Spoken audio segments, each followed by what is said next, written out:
Haqiqatdan yaxshi narsalar eskirmaydi. Ular faqat boy tarixiga ega bo'ladi. Obzorimizda W124 3.2 litrli videoni oxirisida ovozini eshitasizlar.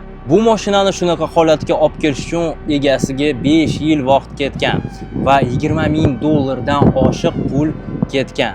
Endi sizlar izohlarga yozinglar. Rasxod benzini qancha bo'ladi? Motori M112.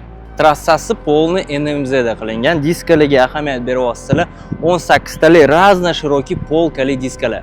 Ko'pchilik biladi, stok holatiga salonni olib keltirish juda ham qiyin bu narsa. Endi saloniga ahamiyat beringlar, juda ham ko'p mehnat berilgan. Saloni Dubaydan olib keltirilgan. Hamma oynalar stikla paketda, orqa oynalar ham knopkadan ochiladi. Mashina 88-yil.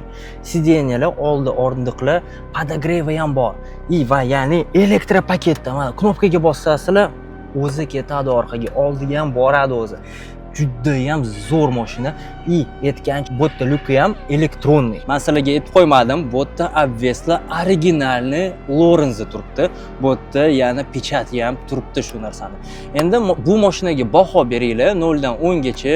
O'zingizlarga shunaqa mashina olarmidinglar yoki o'zingizlarga shu mashinani olib Valchok proyekt yoki AMG proyekt qilarmidinglar?